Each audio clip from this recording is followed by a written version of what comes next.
할렐루야. 오늘도 새날을 주셨습니다. 오늘도 순종하고 주님만 의지해서 복된 하루로 살아가시기를 바랍니다.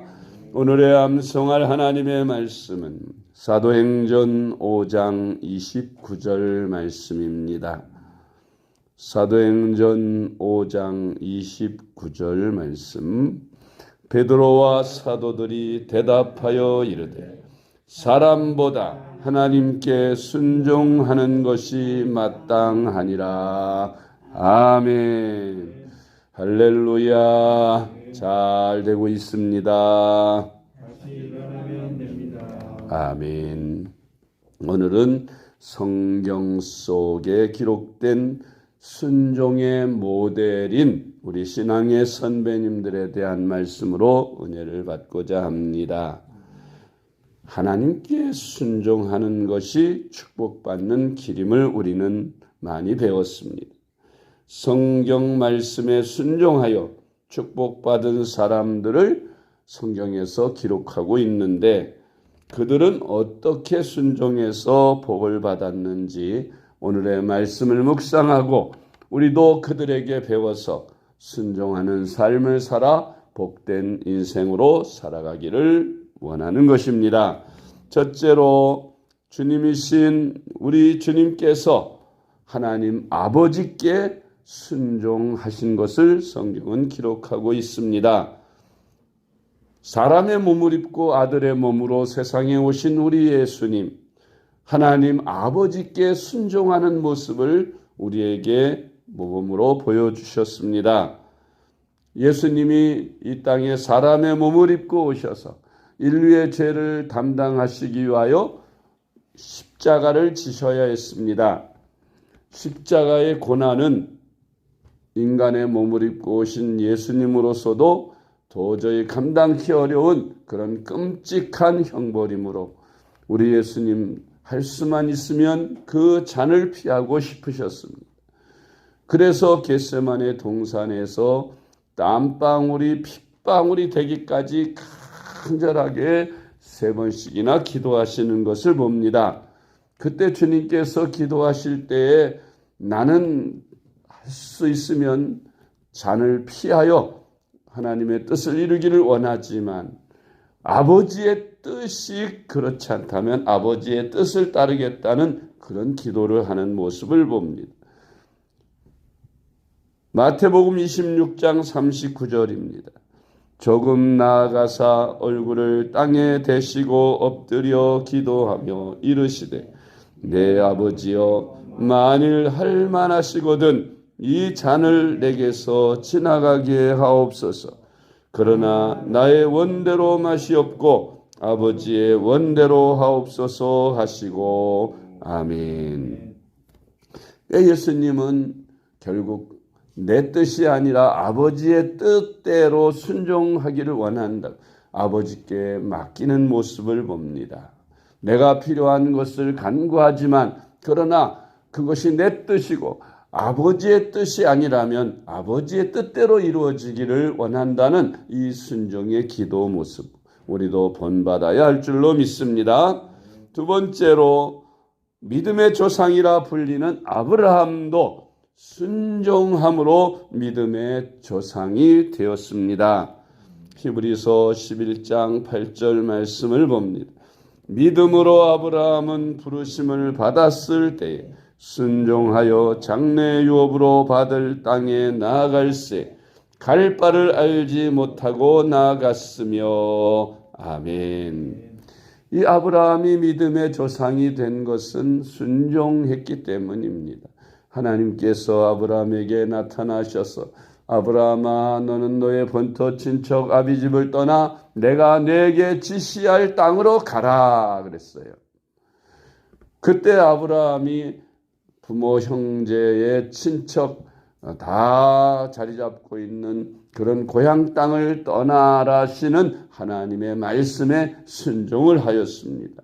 갈 바를 알지 못했지만 순종하고 나아갔다고 성경은 기록하고 있습니다. 뿐만 아니라 아브라함은 약속의 아들인 이삭을 하나님께서 100세에 허락하시고 그 아들이 20세쯤 되었을 때에 그 아들 이삭을 모리아 산에 데리고 가 번제로 바치라는 엄청난 충격의 말씀을 듣고 그대로 순종하는 모습을 보입니다. 말이 쉽지 어떻게 자기 하나밖에 없는 아들을 하나님 앞에 죽여서 번제로 바치겠습니까? 아무리 하나님이시라도 그것만은 안 된다고 그렇게 하나님 앞에 거부를 했을 것인데 아브라함은 순종을 했습니다. 한두 살도 아니고 100세에 얻어진 그 아들, 정말 너무나도 귀한 아들이죠. 자기 생명보다 소중한 아들일 것입니다. 그런데 하나님께서 그 소중한 아들을 번제로 바치라는 그 말씀에 아브라함이 순종함으로 하나님 앞에 이제야 내가 나를 경외하는 줄을 내가 알았노라 하시는 주님의 응답을 받게 됩니다. 그래서 믿음의 조상이 되셨습니다. 세 번째로 노아도 순종으로 가족과 함께 홍수의 멸망 때에 구원을 받았습니다. 하나님이 보실 때 노아 시대의 사람들 다 타락하고 부패해서 더 이상 인간들을 어찌 해볼 수가 없는 상황에 이르자 노아에게 나타나셔서 노아에게 방주를 지으라고 명령하셨습니다. 노아는 하나님의 음성을 듣고 가족들과 함께 방주를 만들었습니다. 그리고 순종해서 그 방주를 짓고 그리고 각종 모든 짐승들을 잡아다가 하나님이 가르치시는 대로 방주 안에다가 넣어놓고 자기들도 방주에 들어갔습니다. 그래서 홍수가 내려 이 지상에 있는 모든 기식하는 짐승들, 기식하는 동물들 다 죽었으나 오직 노아의 8 식구와 또 그 방주에 피신했던 기식하는 동물들은 살게 된 것을 봅니다. 비가 한 번도 내리지 않았다는 그 시대에 비로 홍수로 멸하겠다. 그것도 하나님께서 이렇게 하루 이틀 만에 또 몇 달 만에도 아니고 수년도 아니고 수십 년 동안 방주를 만들어서 그리고 홍수를 내린다는 그 하나님의 말씀을 믿고 순종하는 것이 정말 보통 일이 아니겠지요. 노아니까 가능했습니다. 노아와 그의 식구들은 하나님의 말씀에 무조건 순종하고 그러면서 한 번도 경험하지 못한 일이지만 하나님의 말씀을 믿고 방주를 육지에서 만들었던 겁니다. 하나님은 노아에게 예언해 준 대로 다 이루셨습니다. 그래서 노아의 8 식구는 살고 그 외의 모든 인류는 다 수장되었습니다. 마지막 시대에도 마찬가지죠. 우리 하나님이 분명히 예언하셨습니다. 마지막 때는 이 세상이 불로 심판을 받게 될 것이라고 말씀하십니다.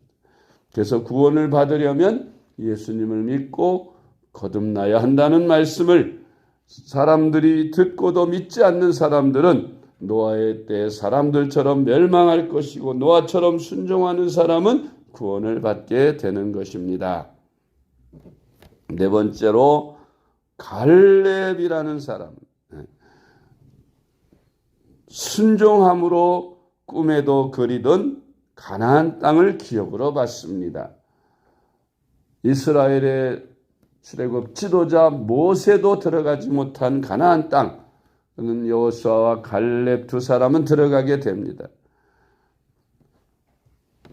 한 번은 모세가 이스라엘 백성들을 가나안 땅 앞까지 이끌어서 12명의 정탐꾼들을 가나안 땅을 가서 탐지하고 오게 했는데 그들이 탐지하고 와서 보고할 때에 10명의 정탐꾼들은 하나같이 다 부정적으로 들어갈 수 없다고 보고하고 그곳에는 너무나도 큰 거인들이 살고 있고 우리는 메뚜기 같다고 하면서 이제 다시 돌아가자. 우리는 들어가면 다 죽는다고 하면서 엉엉 울고 부정적으로 보고하고 이 말을 듣고 모든 백성들이 다 모세를 돌로 치고 돌아가려고 하는 그런 상황 속에서 여호수아와 갈렙은 하나님께서 우리에게 약속하신 땅이니 들어가서 정복하자, 저들은 우리의 밥이다 하면서 크게 외치던 두 정탐꾼 여호수아 갈렙은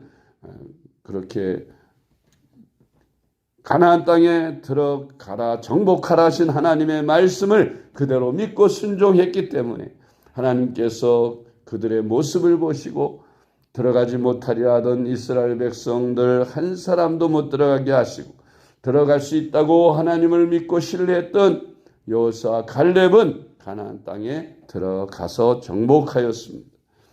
신명기 1장 36절 말씀. 오직 여분네의 아들 갈렙은 온전히 여호와께 순종하였은즉 그는 그것을 볼 것이요 그가 밟은 땅을 내가 그와 그의 자손에게 주리라 하시고. 아멘. 다섯 번째로 다윗, 믿음의 왕으로 알려진 다윗 왕. 그는 순종으로 견고한 집을 세웠습니다. 열왕기상 11장 38절.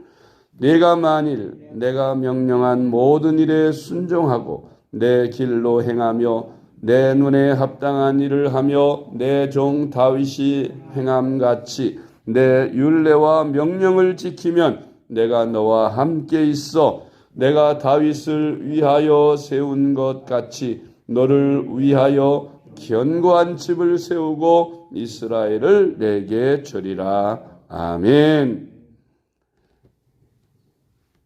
여섯 번째로 베드로와 사도들은 순종함으로 교회의 기둥이 되었습니다. 사도행전 5장 29절 말씀. 베드로와 사도들이 대답하여 이르되 사람보다 하나님께 순종하는 것이 마땅하니라. 아멘. 초대교회에 핍박이 임하였습니다. 성령 충만하고 기사 표적이 많이 나타나는 그때지만 핍박이 임하니까 이제 사도들을 잡아다가 관원들이 때리고 그들에게 엄히 경고하기를 더 이상 예수의 이름으로 말하지 말라. 그랬을 때 사도들이 담대하게 말합니다. 우리가 하나님의 말씀을 듣는 것이 옳은지 너희 말을 듣는 것이 옳은지 너희들 스스로 판단하라. 우리는 보고 들은 것을 말하지 않을 수 없다. 하나님의 말씀에 순종하지 않을 수 없다라고 당당하게 대답했습니다. 이렇게 순종하면서 하나님의 뜻을 이룬 하나님의 종들은 다 복을 받고 형통하는 인생을 살았습니다. 우리도 오늘날 하나님의 말씀을 들을 때 그 말씀을 철저히 순종해야 하는데 순종에는 법칙이 있죠. 첫째, 이해가 안 돼도 순종해라. 하나님의 말씀을 들었을 때 아브라함이나 믿음의 조상들은 하나님이 명령하시는 그 명령이 이해가 안 됐죠. 어찌 이해가 됐겠어요. 그렇지만 순종하였습니다. 두 번째로는 유익이 없어도 순종해야 합니다. 유익이 있고 없고 이해득실을 따지는 것은 인간의 생각이고 하나님의 뜻은 다릅니다. 그래서 하나님의 말씀에 따지지 말고 하나님이 말씀하셨으면 그 말씀을 순종해야 합니다. 이해득실 따지지 말고 무조건 순종해야 하는 것입니다. 세 번째 원칙은 즉시로 순종하는 것이라 그랬죠. 자꾸 내일 생각해보고 내일로 미루면 여지없이 마귀가 틈타서 순종하지 못하게 방해합니다. 그래서 즉시로 순종해야 합니다. 네 번째 원칙은 끝까지 순종하는 것입니다. 처음에는 순종하다가 중간에 시험을 받고 포기하는 경우가 생길 수 있습니다. 그러니까 끝까지 순종하는 것이 아주 중요한데 우리 이 순종의 법칙에 대해서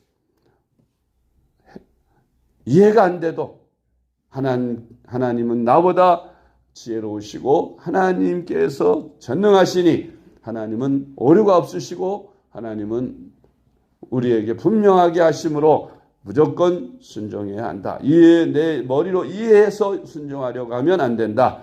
하나님 무조건 신뢰하고 이해가 안 돼도 순종해라. 두 번째가 그 다음에 이해가 안 될 뿐만 아니라 유익이 없어도 이해득실 따지지 말고 무조건 순종해라.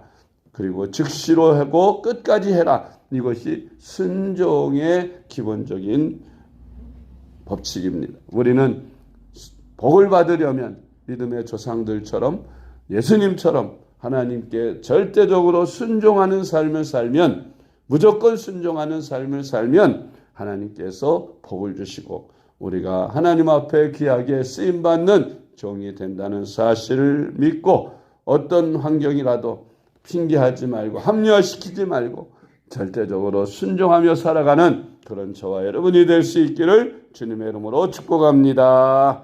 기도하겠습니다. 사랑의 하나님 아버지 감사합니다. 우리에게 믿음을 주시고 주님을 따르게 하시오니 이제 하나님의 말씀을 신뢰하고 순종하는 복을 허락하여 주시옵소서. 저희들이 오늘 주신 말씀처럼 믿음의 조상들처럼 주여 우리도 하나님의 말씀이 이해가 안 돼도 유익이 없어도 즉시로 끝까지 순종하는 저희들 되게 하여 주시옵소서. 그래서 저희들 하나님의 말씀에 순종함으로 복을 받게 하시고 쓰임받는 저희들이 다 되도록 도와주시옵소서. 매일매일의 우리의 삶이 이해가 안 돼도 유익이 없어도 즉시로 끝까지 순종하는 신앙생활이 되도록 함께 하시고 인도하여 주시옵소서. 사랑이 많으신 예수님의 이름으로 간절히 기도드리옵나이다. 아멘.